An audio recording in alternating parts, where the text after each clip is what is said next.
Olá, boa noite, gente. Boa noite, pessoal. Vamos começar nossa live hoje sobre agrofloresta na prática. O que é agrofloresta na prática, né? Bem-vindo, pessoal. Bem-vindo, Caio. Todo mundo aí. Oi, gente. Carol. Boa noite. Hoje a gente vai fazer um live compartilhando um pouco do que é a prática na agrofloresta. Mas a prática... Olá, tudo bom, gente? A prática muito além do que de momentos no campo, né? Mas como a gente faz para começar a nossa agrofloresta ou um projeto de agrofloresta? Como a gente começa? Né? Quais são os passos geralmente que a gente usa? Como a gente planeja? Como a gente implementa e como a gente maneja o sistema? Tudo bem. Pessoal, isso vai ser como sempre uma grande conversa, tá? A gente trouxe aqui alguns tópicos, o que a gente acredita ser um bom passo a passo de como começar uma agrofloresta de forma extremamente prática, mas a gente também quer fazer uma conversa. Então vão falando com a gente está lendo as perguntas aqui. Boa noite, pessoal. Boa noite. Vamos, Rodrigo. Vão perguntando, vão conversando com a gente. A gente veio aqui falar de agrofloresta. Esse é um dos lives mais importantes, eu acho, para a gente poder falar de fato de como fazer isso na prática. E daí não esqueçam de chamar todo mundo que estava esperando por esse live. A gente deixou um contador lá no Story. Espero que todo mundo esteja avisado, mas ajuda a dar os coraçõezinhos aí, chamar o pessoal e marcar. Então, se todo mundo curtir.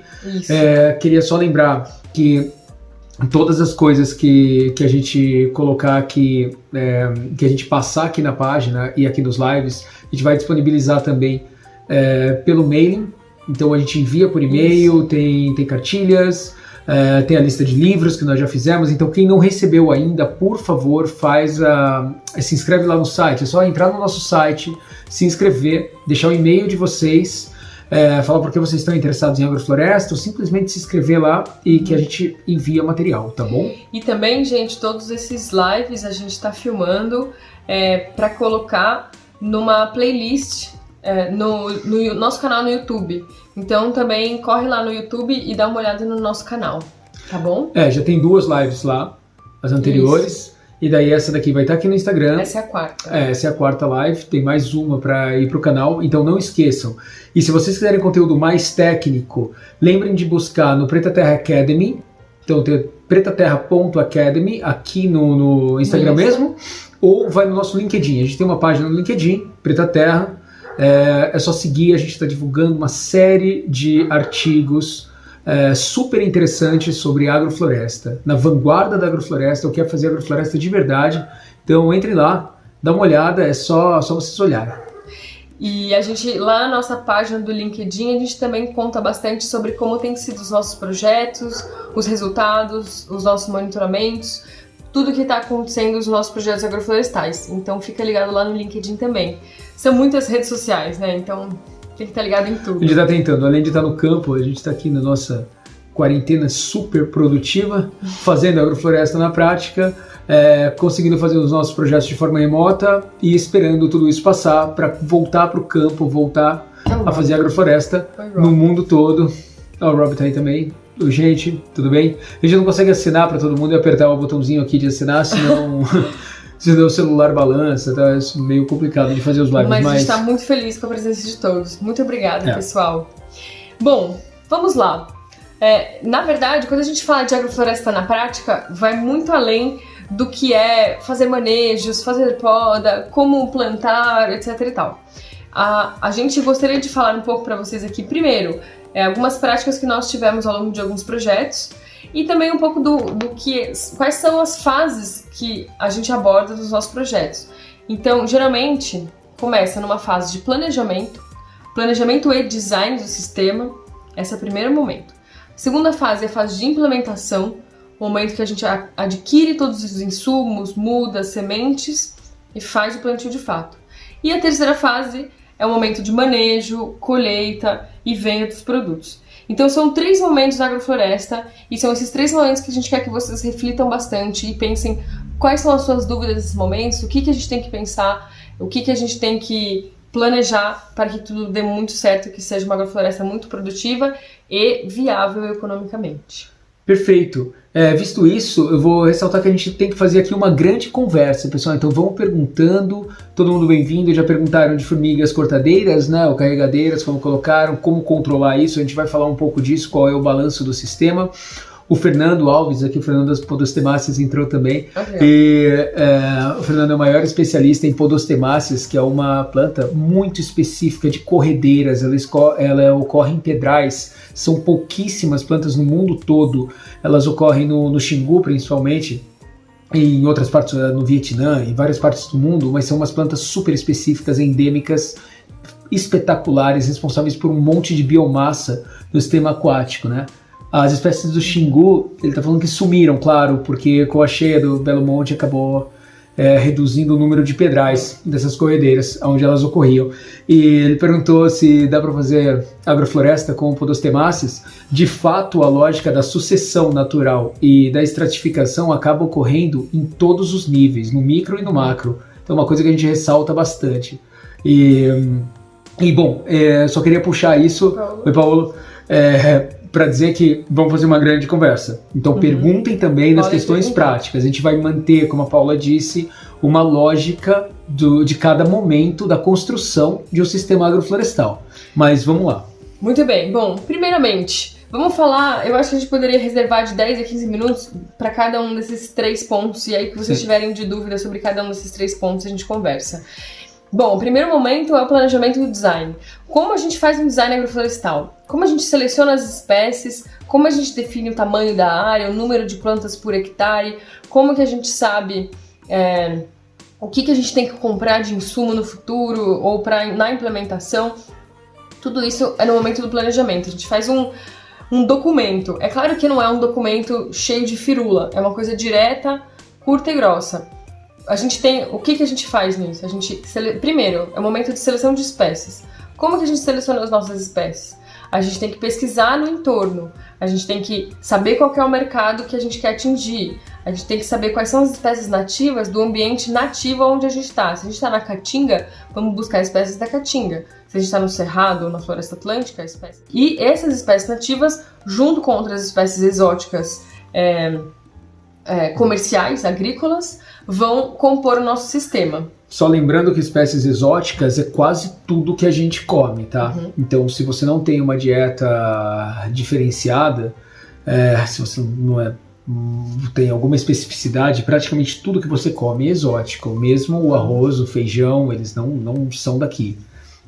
Então é importante citar isso. Nem o milho, são praticamente tudo que a gente tem é exótico, mesmo sendo das Américas, né? Então é importante lembrar. O trigo.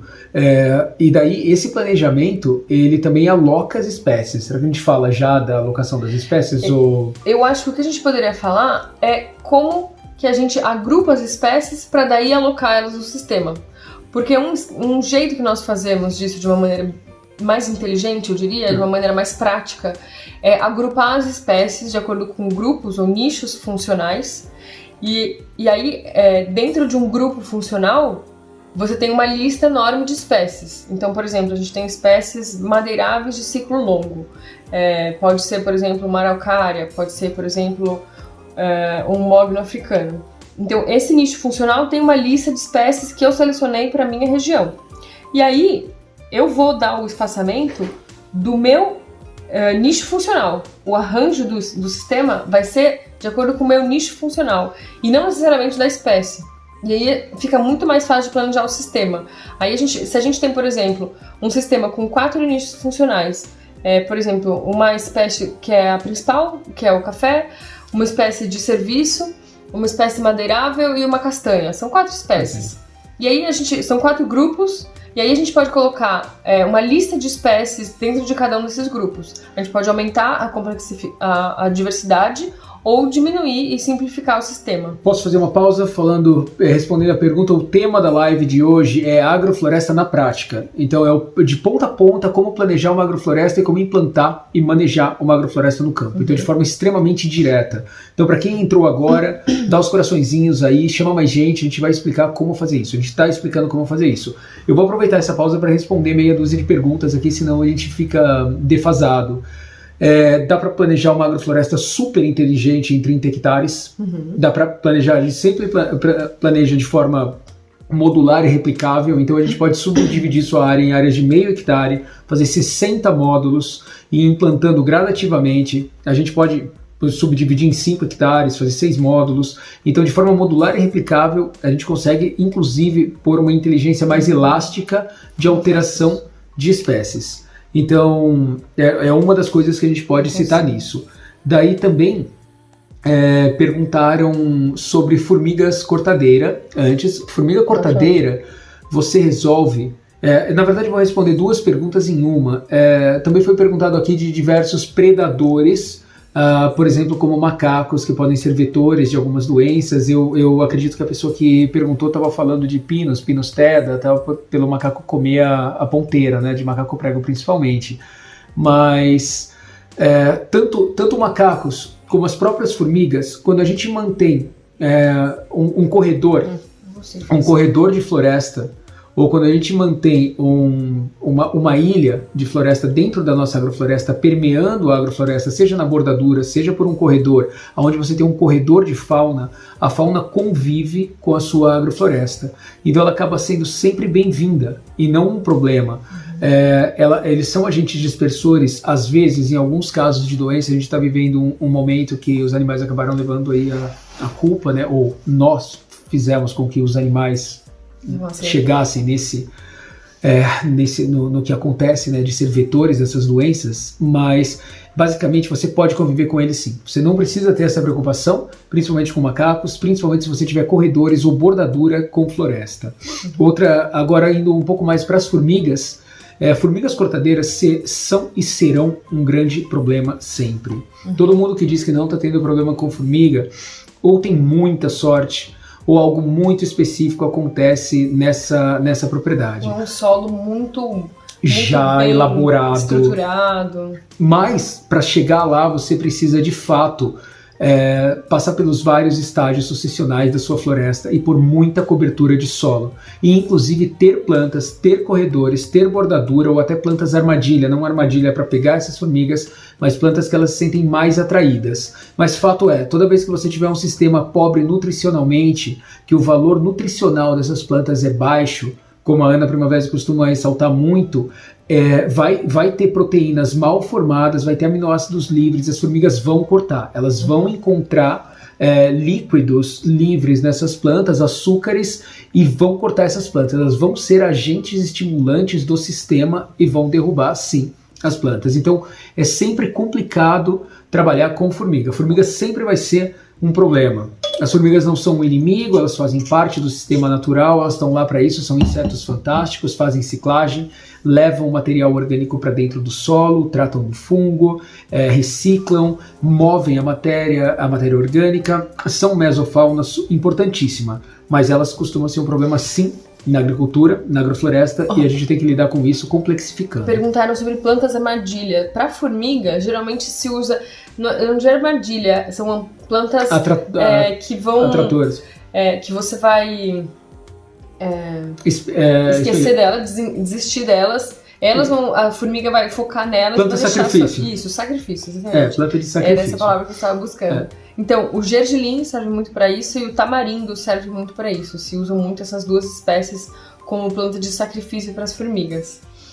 Bom, voltando para a questão da seleção, do planejamento... são viáveis, agroflorestas são viáveis sim em áreas urbanas. Daqui a pouco a gente fala sobre o controle da braquiária, tá? Foi uma pergunta que surgiu lá atrás e a gente vai falar bastante da braquiária também. Lembra de novo, e a gente volta para esse tópico, tá bom? E é super viável em área urbana. No último live que nós fizemos, nós falamos justamente da lógica da agrofloresta para soluções urbanas. Já a gente vai colocar esse live no YouTube, tá? Acompanhe e peçam, façam inscrição no site e a gente vai fazer um post também falando sobre soluções urbanas no LinkedIn. Então é importante estar integrado com a gente. Uma pergunta interessante: o estabelecimento de um viveiro é fundamental ou a semeadura em muvuca dá conta da perda que inevitavelmente irá ocorrer por formiga? Excelente pergunta. Bom, primeiro, a gente faz um viveiro ou a gente compra muda? Por isso que tem que ter o planejamento. Se você tem um sistema muito complexo, o ideal é você comprar. Porque dá muito trabalho, de fato, você conseguir coletar semente, ter a diversidade correta. Então, se você entrar em contato com o viveiro adequado, eles vão fazer as mudas com a melhor qualidade possível. A questão da muvuca de semente, uma opção que, assim, a gente tem que pensar se é viável financeiramente para o agricultor no primeiro ano do plantio, em vez de você plantar o seu sistema, você planta uma muvuca de espécies de adubação verde, muito densa. Então, você vai produzir, vai ser um momento de crescimento, de boom no crescimento do sistema. Um enraizamento muito rápido, uma produção vegetativa muito rápida. E isso é o que, digamos assim, alimenta o solo. A gente, quando cresce toda essa biomassa, a gente faz uma roçada intensa, faz várias roçadas intensas e deposita a biomassa no solo. Com a biomassa depositada, ela inicia a ciclagem e passa a enriquecer o solo de novo. E esse solo mais enriquecido, com mais carbono, com mais matéria orgânica fixa no solo, não é ideal para as formigas. Então, elas tendem a se afastar. Mas é complicado, porque nem todo agricultor tem o tempo de ficar um ano ou algum tempo o solo se recuperando, né? Eu acho que também cabe falar, já que a gente voltou para as formigas, como funciona o processo do que são formigas herbívoras e formigas carnívoras, né? As formigas cortadeiras, formigas do gênero Atta, mesmo o gênero Acromyrmex, mas Atta principalmente, que são as conhecidas saúvas, elas alimentam um fungo, tá? Então, como ela funciona, ela corta a planta, leva para esse fungo, elas transportam, as jardineiras levam, picam, o fungo, as hifas do fungo é que se alimentam desse material que deteriora, que decompõe, e daí elas podam o fungo para que ele nunca crie corpo de frutificação, né, que é o chapéuzinho do cogumelo. Então ele fica sempre na forma de hifa.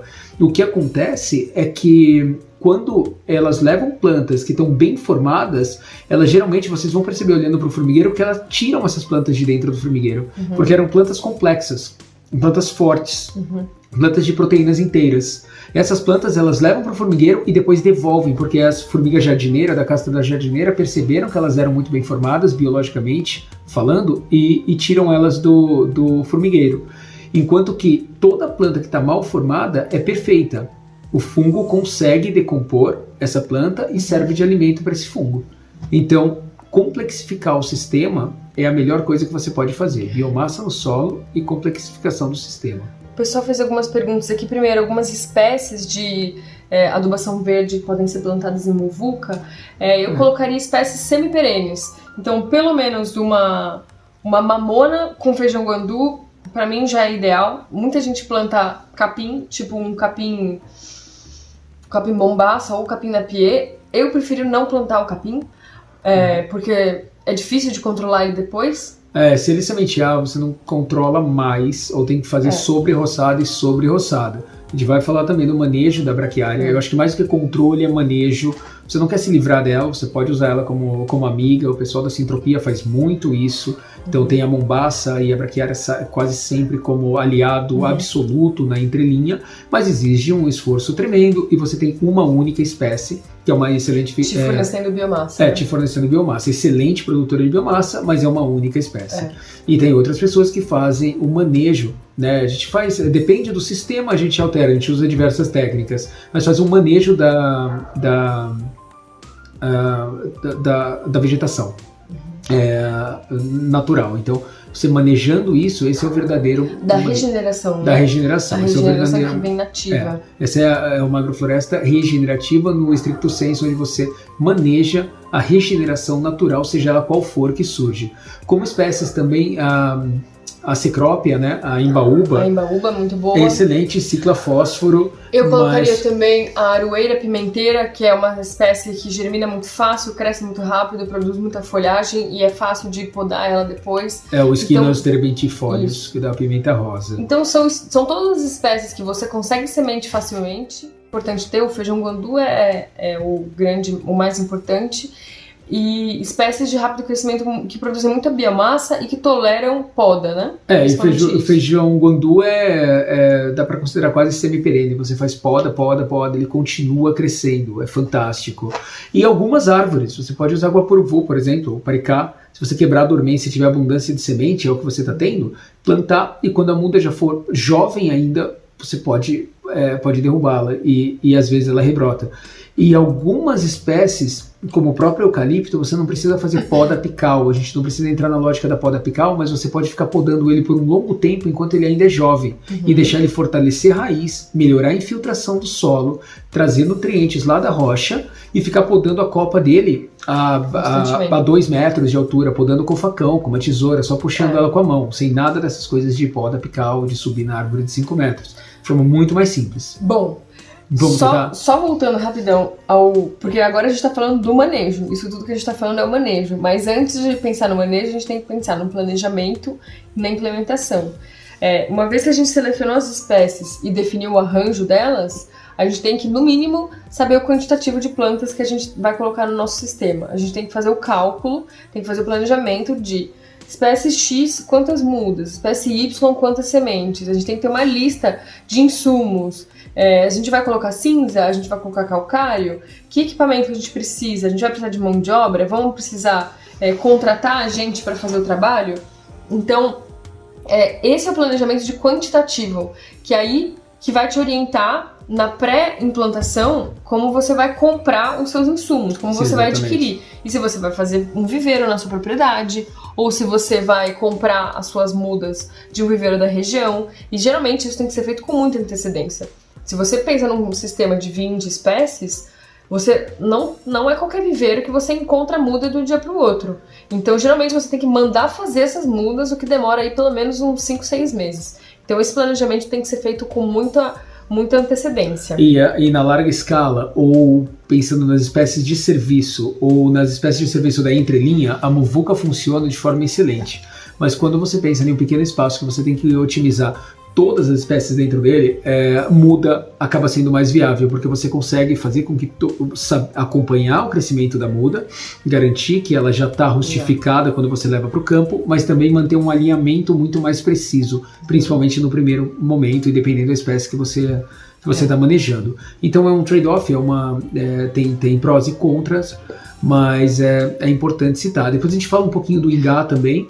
E aí, alguém fez uma pergunta se a gente já fez uma agrofloresta com tomate como espécie principal e se a gente tem alguma dica. Na verdade, eu não diria tomate, porque isso fica muito reducionista. Eu diria assim, se a gente já fez... Eu diria com espécie de ciclo curto, entendeu? Como é planejar uma agrofloresta para espécies de ciclo curto, com foco em espécies de ciclo curto, que precisam de muita luz, e, por exemplo, para café ou cacau, que são espécies perenes de vida longa. Geralmente, quando a gente foca o nosso sistema, a nossa produção agrícola é de espécies de ciclo curto, a gente precisa de mais luz no nosso sistema. Então, as espécies de ciclo curto geralmente ficam nas entrelinhas, ocupam as entrelinhas, e as espécies perenes ficam nas linhas, obviamente, concentradas nas linhas, e as linhas são mais espaçadas. Além disso, a gente também inclui, por exemplo, algumas linhas, a gente concentra as espécies de serviço em algumas linhas. Então a gente faz, por exemplo, uma linha produtiva, uma linha de espécie de serviço, uma linha produtiva, uma linha de espécie de serviço. Eu já vou falar o que é espécie de serviço. E, eventualmente, para a gente abrir mais luz para o nosso sistema, a gente desbasta, ou seja, a gente derruba todas as árvores da linha de espécie de serviço. Entendeu? E aí a gente traz mais luz, é um momento de pulsão no sistema, é um momento que você consegue renovar e plantar de novo espécies de sol. Entendeu? Então, essa coisa de plantar espécies que precisam de muita luz, você tem que aumentar o espaçamento do seu sistema e fazer podas constantes nas arbóreas também. Sim, eu acho que tem um case nosso muito interessante com a La Ferme, que tem espaços para hortaliça e que entram diversas solanáceas, berinjela, tomate, jiló. Vale a pena dar uma olhada. Tem publicado no LinkedIn e a gente tem uma série de vídeos do início da implantação no YouTube também.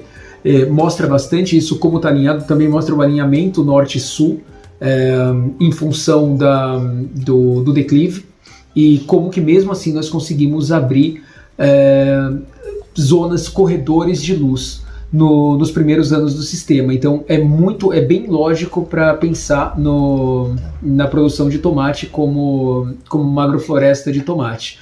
Antes da gente falar das espécies de serviço, você está perguntando da Elaine Ingham, né? É ela que trabalha com fungos e bactérias, certo? Fazendo esse trabalho. A gente tem lido sobre isso. É uma pilha de livros que a gente tem, gente, né? Uma pilha de livros por comprar, comprada, empilhada. Todos os dias existem inovação, todos os dias. A gente tem que buscar o que tem de novo, a gente tem que pelo menos estar antenado para entender tudo o que está acontecendo. E eu acho que o ponto mais importante que a gente tem para dizer é que a gente respeita o trabalho de todo mundo. Respeito é a base, sim, do Soul Food Web.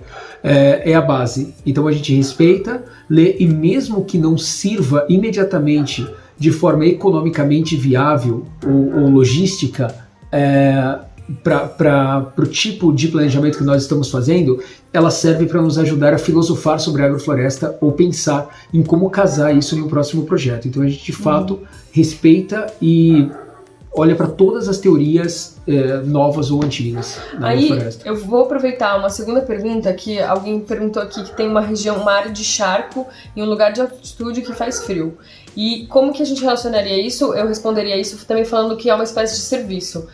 Nessa área de charco, eu com certeza começaria plantando muita árvore, muito adensado e árvores de rápido crescimento, como o próprio eucalipto, obviamente espécies de eucalipto que são do frio, né? Que vão bem no frio, como o dune é uma espécie que vai muito bem no frio, Sim. Eucaliptus dune. Camaldulensis também. Camaldulensis também vai.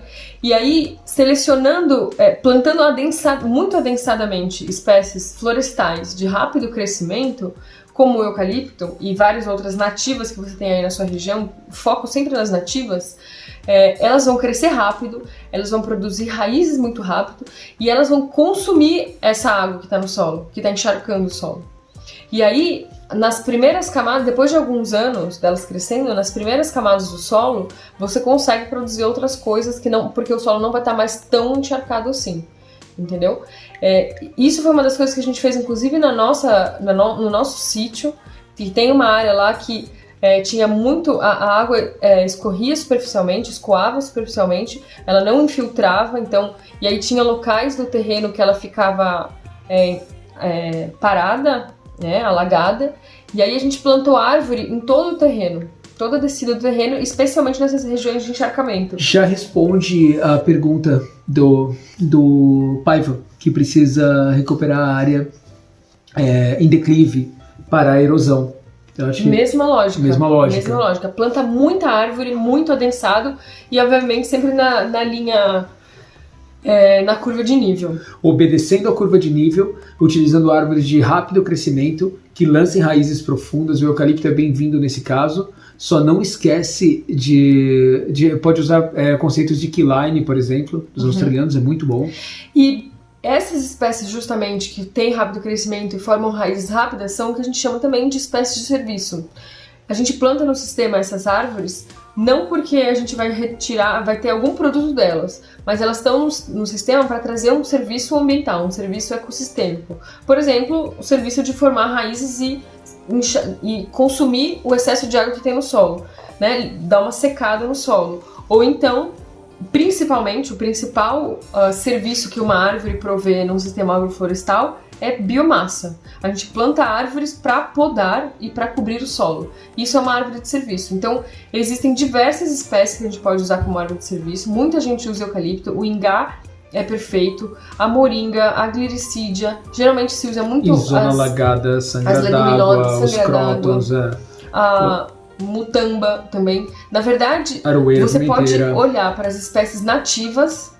Vai lá numa lista de espécies nativas na sua região e aí olha a parte de espécies pioneiras. Geralmente essas espécies pioneiras são as que você pode usar como espécies de serviço para o seu sistema. E o bambu, se você conseguir manejar, serviria sim. Incrível, cobre o solo, deposita muita sílica, é perigoso porque ele se torna invasor muitas vezes, sabe? Ele acaba prejudicando a vegetação nativa, mas depende tudo da sua capacidade de manejo. As plantas não são ruins, depende da capacidade de manejo. Só queria responder do solo. Primeiro, nós trabalhamos sim com diversos grupos indígenas. Atualmente a gente está em um projeto com os suruís, iniciando, mas a gente já trabalhou e trabalha no Brasil e fora com diversos grupos e difere, como alguém perguntou, qual é a diferença com outros grupos. É até difícil de falar, porque a gente trabalha com os berberes no Marrocos, nós trabalhamos com com grupos étnicos específicos na Indonésia, nós trabalhamos com diversos grupos indígenas. Na África, nós trabalhamos com 3 grupos diferentes na Zâmbia, e são todos grupos diferentes. E isso daria uma live por si só. Mas falando dos solos, cromatografia de Pfeiffer é super bem-vindo, sim, para analisar, para ver qualidade do solo, mas você pode usar diversas outras, qualquer coisa que você tiver bem-vindo. Então, respondendo a pergunta, a gente usa sim análise de solo, quase sempre quando possível. Se não, nós fazemos correlações. A gente faz leitura da paisagem, a gente analisa o solo visualmente, empiricamente, a gente vê o que cresce normalmente lá e a gente já tem uma ideia do que está ocorrendo no local. Mas sempre que possível, a gente sim faz uma análise de solo. Seja minimamente química, de fertilidade, se possível microbiológica, se possível física, e usando cromatografia ou o que a gente puder. Aqui o Carlos falou que a bananeira também é indicada, com certeza. Qualquer árvore de folha, qualquer planta de folha larga, como a bananeira, faz muita evapotranspiração e, portanto, consome muito o excesso de água do solo. Taioba, inhame, taro. E o Sansão do campo, cara, eu não gosto muito do Sansão do campo. Primeiro, porque ele tem espinho, então é muito difícil de manejar. Então, espécie de serviço evita usar plantas com espinho. Tem muita agrofloresta que eu já vi por aí com o monjoleiro, por exemplo, é uma espécie nativa, fica um monte de nitrogênio, mas é horrível. São do campo, e sem contar que são espécies que sementeiam muito e acabam se tornando um pouco invasoras no sistema, perdem um pouco do controle, tanto o Sansão quanto o monjoleiro, por exemplo. Eu não usaria elas para espécies de serviço, não colocaria elas dentro do meu sistema. E sobre a orientação. As linhas deveriam seguir qual orientação? Isso também depende do seu sistema, obviamente. Mas, se você quer que tenha muita luz na sua entrelinha, por exemplo, o rapaz estava falando de plantar tomate na agrofloresta. Se você quer que tenha bastante luz no seu sistema, você arranja as suas linhas leste-oeste, certo?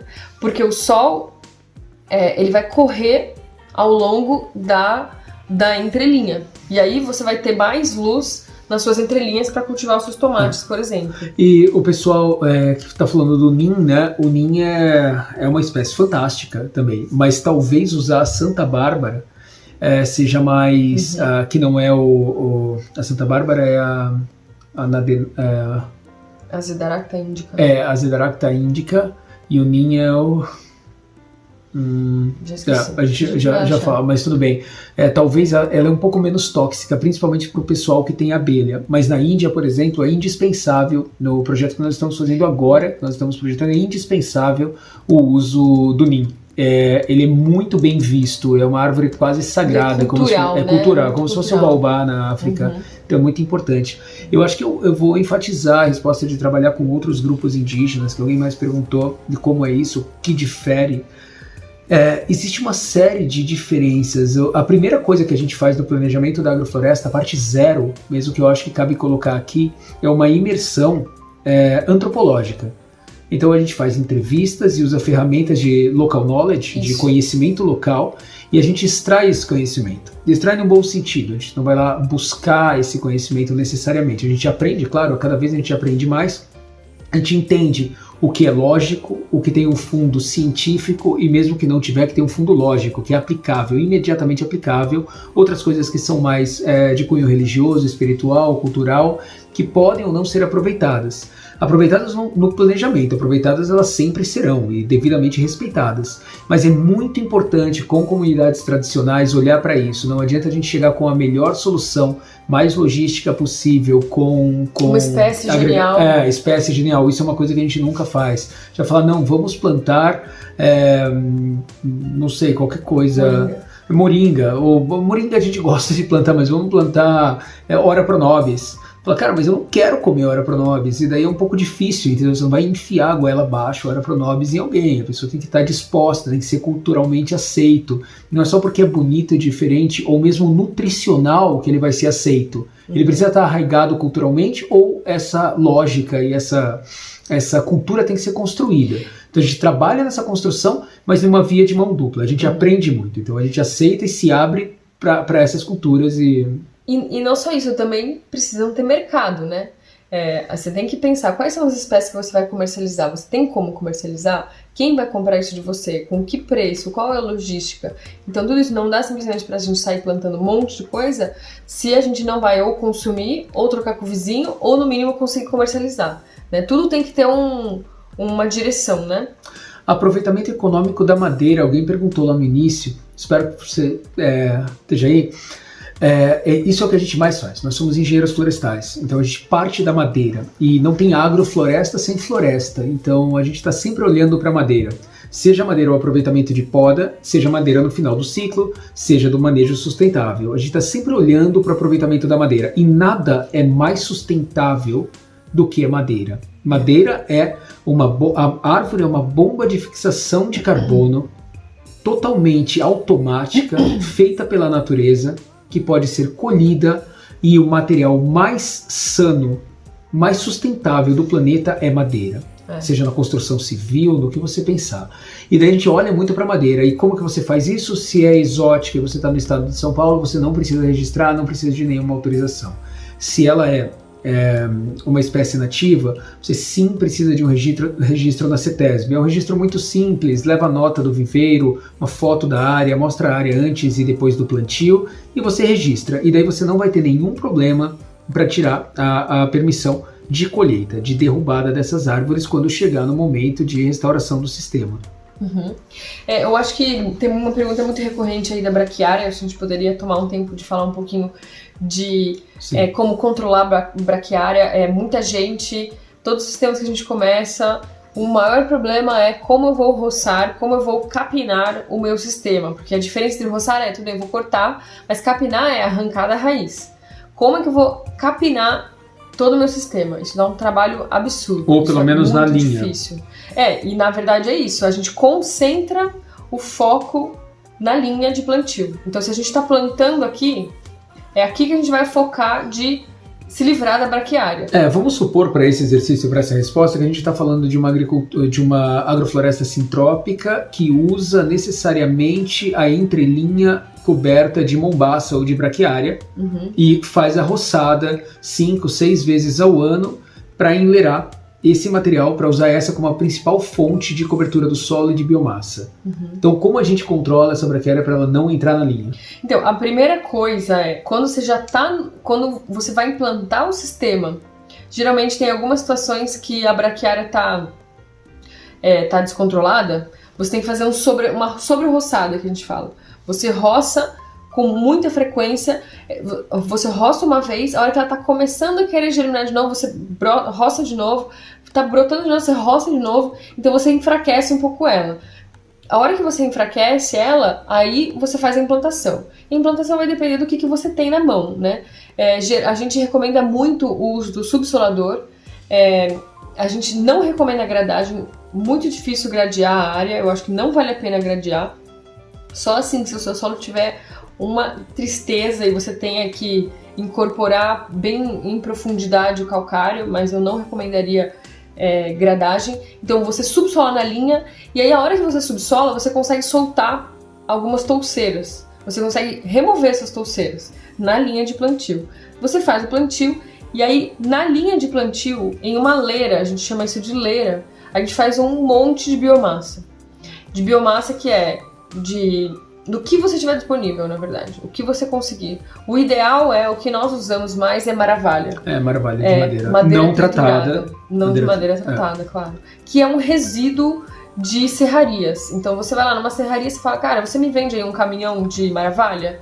Entrega lá no meu sítio um caminhão de maravalha? São quantos metros cúbicos? Eu preciso de 20 metros cúbicos por hectare.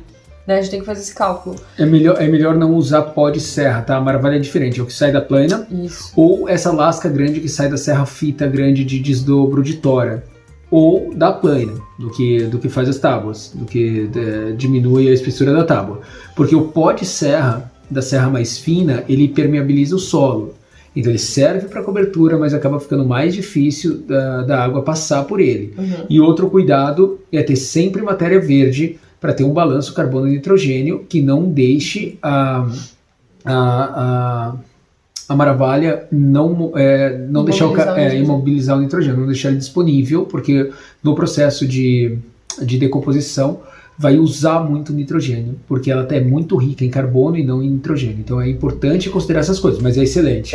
E outra coisa, além disso, a gente jamais deve incorporar essa maravilha ao solo, ou seja, misturar em profundidade a madeira, o material rico em carbono. Porque se ela está concentrada só na superfície do solo, a primeira camada do solo, ela pode até imobilizar um pouco de nitrogênio no processo de decomposição.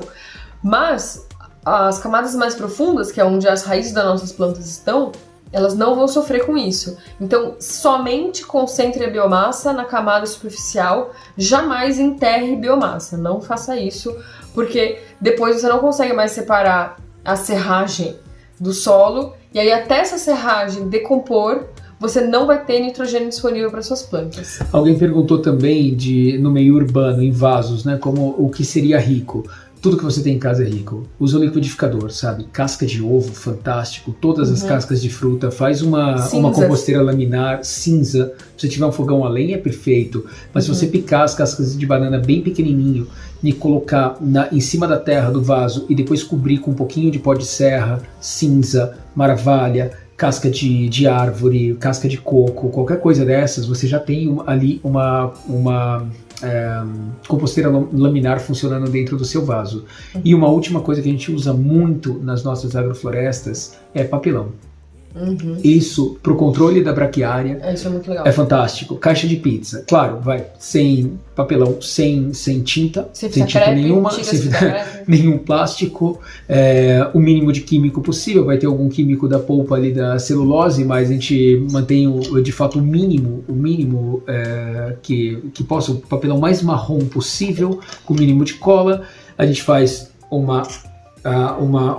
um corte redondo, quando o papelão é quadrado, ou uma caixa de pizza mesmo, faz um furo no centro e um rasgo. Então ele entra embaixo das árvores. A gente faz diversos furinhos para que a água infiltre. Então no pé dessas árvores, no pé das plantas de interesse, não cresce, não tem mato competição, a braquiária não vem. A gente cobre de maravilha até que o papelão se desintegre e se forme parte do solo. A gente já conseguiu ganhar altura na árvore. A gente reduz consumo de gasolina, consumo de hora trabalho, consumo de tudo. A gente pode deixá-las lá no campo, elas vão de vento em polpa porque elas estão protegidas do lado. Mesmo para quem usa defensivo químico, né, mata-mato, um Roundup, se você usar o papelão, você vai conseguir reduzir muito o uso de veneno e você consegue entrar no início de transição para usar cada vez menos esse veneno. É uma coisa que a gente recomenda muito. Vale a pena e você dá um reuso, uma sobrevida para o que seria lixo em uma cidade. Que iria passar até por um processo de reciclagem, enfim, você já usa ele na hora. A reciclagem não é inteligente, de fato. A reciclagem usa energia, tem que carregar de volta para um lugar, usar energia para moer, tudo o que na verdade papel é feito de árvore, é só você plantar de novo. Então o melhor é o reuso, quanto mais você puder reutilizar. Falando um pouco rapidinho de espécies madeireiras, alguém perguntou espécies para o semiárido nordestino. Eu diria uma espécie nativa aroeira verdadeira, a Myracrodon urundeuva. É uma espécie que ocorre em várias regiões do semiárido. É claro que você tem que pesquisar na sua região. Fala com o pessoal mais antigo, o pessoal do mato. Chega para eles e fala, gente, o que é uma espécie que você tirava aí no mato, que era boa, que já não tem mais, obviamente. Então, eles que vão dizer para você. Geralmente, a aroeira verdadeira ocorre nessa região, mas você tem que buscar o que é de nativa. Ou você pode buscar numa exótica, por exemplo, como o mogno africano, o senegalensis, né? Mas alguém perguntou também sobre guanandi e outras espécies que são nativas de interesse madeireiro. A própria Santa Bárbara é uma espécie fantástica, de crescimento monopodial fácil. Ela vai bem, sim, em solos pedregosos. Tinha perguntado, ela é super rústica. A madeira é linda, tem uma madeira bicolor. Tem diversas, tem o Sobrasil, é uma espécie também monopodial, fantástica, que vale a pena. Tem diversas espécies nativas. O Sobrasil é a colubrina glandulosa. Colubrina glandulosa. O fato é, quando você usa nativas, você tem que intensificar o manejo, principalmente poda, porque elas não foram selecionadas. Como alguém citou, O eucalipto é uma espécie incrível, super versátil. Essa ideia de que a madeira de eucalipto não é boa, não é boa A de 6 anos para celulose. Ou de urograndes, ou mesmo grandes, dependendo da região, urograndes, que é esse híbrido. Isso é para energia e polpa, para celulose. Isso não é para madeira. Se você plantar um eucalipto citrodora, que, por exemplo, não é mais eucalipto no gênero, na verdade é corímbia, ele trocou de gênero, mas é quase a mesma coisa. E tem vários outros eucaliptos de madeira muito dura, de excelente qualidade, que são inclusive bonitos, é uma questão de revalorização da madeira. Assim como o pinus é uma madeira linda, fantástica, clara, não tem nada de errado, mas a forma como ela é colhida, como ela é secada e como ela é colocada no mercado, desvaloriza. Mas são espécies fantásticas. Comenta o uso da aveia. A aveia é legal como espécie de serviço, você planta na entrelinha no inverno. Semeia dura lá para abril, maio, para a produção de biomassa. Aí depois de 3, 4, 5 meses você roça ela para produção de biomassa. Perfeito usar a aveia no sistema. Não enterra biomassa jamais, mesmo com leguminosa para suprir o nitrogênio, não vai ser suficiente. Não enterra biomassa. Mesmo que você fizesse uma suplementação de nitrogênio com adubo nitrogenado, com adubo químico, não faria sentido nenhum você enterrar a biomassa, porque ela pode inclusive apodrecer no solo e prejudicar as raízes. Então, em solo tropical não faz sentido incorporar ou enterrar a biomassa. Se você pode criar ela laminarmente e criando o solo a partir de uma biomassa laminar fora do solo, e a mesofauna e a microfauna vai fazer esse processo para você. Aí alguém pergunta a viabilidade disso para larga escala, para o agronegócio, se isso faz sentido, se é viável. Gente, agrofloresta é uma lógica, é uma técnica, é um sistema produtivo. E isso pode ser aplicado em todas as escalas. Tem que ser feito de maneira muito responsável, muito séria e muito planejada, mas com certeza é possível e viável em larga escala, sim, para o agronegócio. O nosso interesse é que sempre esse sistema seja implantado, incluindo as pessoas. A gente não quer, não adianta a gente pensar no agronegócio de plantio de soja de milhares de hectares e depois o mesmo agronegócio que está super concentrado na mão de poucos, também planta agrofloresta em milhares de hectares. A gente também precisa incluir as pessoas, obviamente, né? Então a gente tem que pensar em, quem sabe, sistemas não tão latifúndios, obviamente, mas sim, é possível fazer em larga escala. É claro que a gente tem que reduzir um pouco a complexidade do sistema, a gente tem que reduzir um pouco os custos de manejo do sistema, mas sim, é completamente viável. O nosso objetivo é levar a agrofloresta para todos, em todas as partes. A agrofloresta precisa acontecer, a gente precisa mudar o paradigma do sistema produtivo em monocultura. Então a agrofloresta é viável sim, e cada vez mais viável. Cada dia, cada novo sistema que nós fazemos, nós aplicamos novas tecnologias, novas ideias, novas visões ancestrais, e a gente traz uma agrofloresta mais barata, mais fácil de implantar, mais fácil de manejar, com maior viabilidade econômica. Então... Só falando, eu tenho aqui uma lista de espécies de serviço que a gente esqueceu de falar algumas. E só para falar para vocês uma coisa antes de entrar na lista de espécies, a gente não consegue, a gente pede desculpa. Oi, Juliano, obrigado, Valmor, por todas as colocações. Usar caixa de ovo é fantástico. Espécie para areia de praia, você pode usar o guanandi na praia, ele vai muito bem. Tem espécies específicas, palmeiras, se tem sal, você podia pensar em uma palmeira. E tem uma série de outras coisas que a gente adoraria responder. Não dá tempo, a gente faz o melhor que pode nesse tempo, mas eu só queria lembrar, antes da gente dar a lista, que nós vamos fazer a última live dessa série, vai ser uma live só de perguntas e respostas. Então a gente vai fazer um grande bate-papo, maior do que esse, que acaba se tornando sempre perguntas e respostas, mas vai ser específico, a gente vai vir sem tema, o tema é agrofloresta, mas a gente vai responder as perguntas gerais. Quer falar um pouquinho das espécies de serviço? Gente, aí depois, se vocês tiverem interesse nessa lista de espécies, manda pra gente o e-mail de vocês, se inscreve lá no site que a gente pode mandar aqui pra vocês essa lista de espécies, tá bom? Mas geralmente o que a gente usa, por exemplo, o amendoim forrageiro como cobertura de solo, urucum, muito bom para biomassa e poda e ciclagem de fósforo, o feijão gandu, a cecrópia. Como que é o nome da cicrópia? Cicropiácea, uma cicropiácea. Embaúba. A embaúba, que é uma espécie nativa, é muito boa para reciclagem também. A crotalari, que é uma espécie anual, leguminosa de rápido crescimento. Eritrina, também é uma espécie muito usada, apesar de que ela tem espinho e aí eu não gosto muito dela, mas ela é muito boa também para fixação de nitrogênio. Eucalipto para produção de biomassa é ótimo. Girassol, Girassol é ótimo para você fazer plantio de adubação verde de fundação, como a gente tinha falado lá. O ingá, a leucena muita gente usa, mas é mais legal você usar a leucena para espécies com animais, porque eles se alimentam da folha e aí eles atrasam um pouco a produção de sementes, porque a leucena produz muita semente e ela, como ela sementeia demais, ela também pode ter um potencial invasor muito grande. Então, atenção à leucena. Moringa é uma espécie muito boa também para produção, para ciclagem de nutrientes e produção de biomassa mais ou menos, porque a folha dela é muito fininha e decompõe muito rápido, mas ela é boa porque ela cicla rápido. Bananeira é a melhor espécie que a gente pode ter para trabalhar no sistema agroflorestal para a produção de biomassa. O capim napier, e o capim... Elefante? E o capim elefante. A mamona, que a gente já falou. O sorgo, também é uma espécie boa. A titônia, como que é o nome popular? O margaridão. Margaridão é ótimo, até para atração de polinizadores. E o próprio milho. O milho é genial. Além da gente colher o milho, a gente também tem toda a palhada do milho para deitar no chão e deixar o solo coberto. Então, enfim, são algumas espécies que a gente pode pensar que são ótimas para compor os nossos sistemas. Tá bom, pessoal?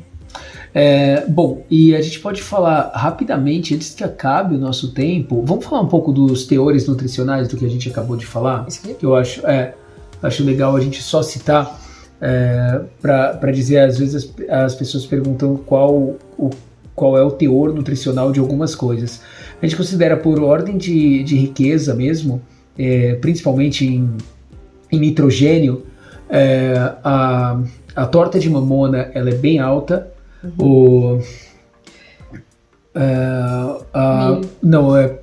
Torta de amora também é muito rica em nitrogênio. E esterco de galinha, esterco de porco. E o maior de todos em nitrogênio é a farinha de sangue. Então tem pessoas que não usam nada de origem animal, mas existe essa opção também, é riquíssimo, é orgânico. Eu acho que só para citar um pouco esses balanços. Né? Acho que vale a pena. De um lado a gente tem o que tem muito nitrogênio, farinha de sangue, torta de mamona, o esterco dos animais. E por outro lado, o que tem muito, muito carbono, né? É o pó de rocha, a maravalha, né? A palhada do milho, principalmente. Mesmo a palhada do café. E o bagaço, por exemplo, da cana-de-açúcar, né? E daí, só para lembrar, o fósforo, além de lembrar sempre que a cicrópia cicla fósforo, né, e mobiliza esse fósforo do solo, mas também o esterco de galinha e o esterco de porco é muito rico em fósforo, tá? Então isso eu acho legal, se a gente sempre lembrar quando estiver planejando um sistema. Sobre oliveiras produtivas, Juliano, para o Sudeste, ainda no Rio Grande do Sul, isso já está avançado, a gente projetou um sistema para lá, e em Minas, as oliveiras estão vindo. Aqui em São Paulo, a gente já está olhando bastante para isso, para o lúpulo também. São algumas espécies novas de alto valor agregado que a gente pode pensar em ser autossuficiente nessas espécies que outrora era de clima temperado, que a gente pode trazer para cá. O Juliano está dizendo que lá na Toca eles usam moringa e leucena nos piquetes das aves. Isso é super legal, são espécies de serviço e também para alimentação dos animais, né? Para forragem, isso é ótimo. Espécies de dupla aptidão, nós chamamos também espécies que agregam valor no sistema como espécies de fluxo. Nós chamamos, são árvores que produzem produtos florestais não madeireiros, então ela tem um fluxo de produção, ela tem um ingresso, um fluxo de caixa constante de colheita, às vezes semestral ou bianual, mas normalmente anual. Então essas espécies são de grande interesse, e quando elas têm múltiplo uso, como elas são forrageira, fixadoras de nitrogênio e ainda produzem algum produto que tem valor direto de mercado, essas espécies são excelentes em um sistema agroflorestal.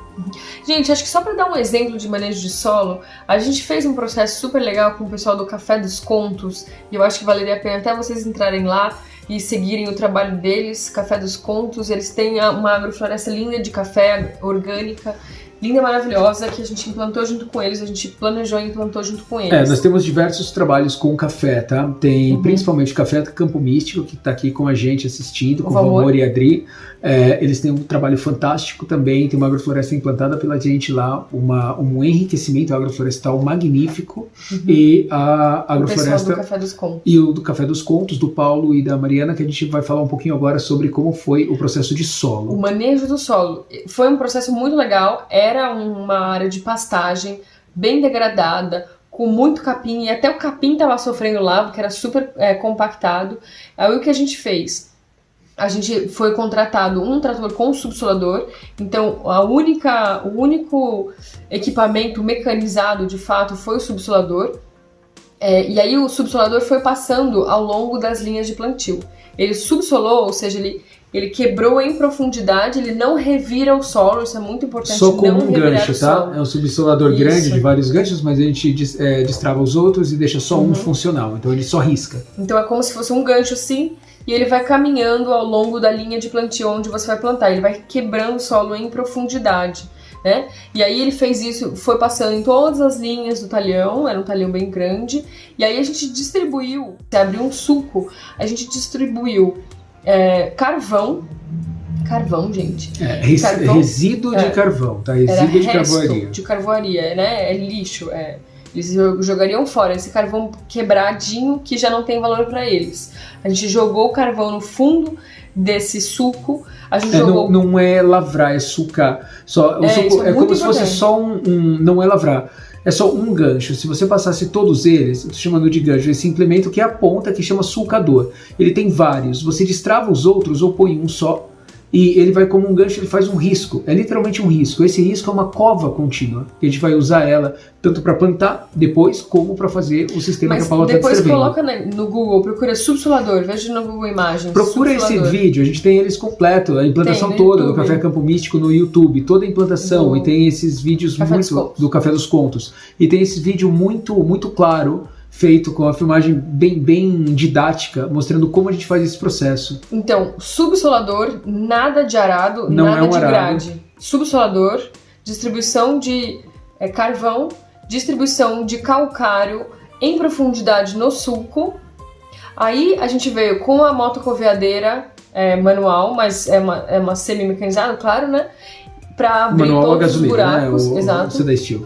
Abrindo as covas ao longo das linhas, e aí a gente fez o plantio das mudas, das árvores, sem necessariamente adubar. A gente fez uma adubação de fósforo no fundo das covas e fez o plantio das mudas. Depois do plantio, a gente distribuiu, e isso foi uma sacada muito legal. Eles tinham conseguido uma carga gigantesca de cama de aviário. E o que é cama de aviário? É o esterco dos animais misturado com qualquer coisa que eles tiverem lá. E o que eles tinham lá era casca de café. Eles inicialmente tinham comprado como casca de café, mas tinha mais esterco do que casca de café e estava meio fresco. O que foi que a gente fez? A gente distribuiu, e era uma quantidade enorme, assim, muito grande. O que eles fizeram? A gente conseguiu distribuir isso em todas as linhas de plantio, não muito próximo das mudas, porque como o esterco estava fresco, ele poderia queimar as mudas e poderia matar as mudas.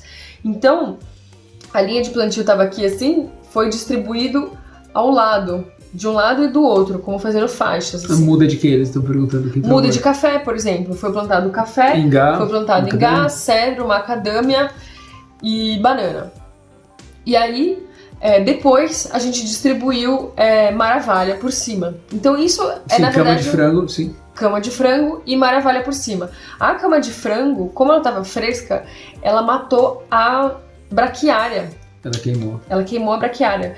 Então você vê até na foto aérea de drone, você vê as linhas de plantio sem braquiária. Parece até que passaram veneno. Mas foi porque o esterco estava fresco. Rapidinho, e ele queimou a braquiária. A gente atinge cerca de 40 centímetros com o subsolador.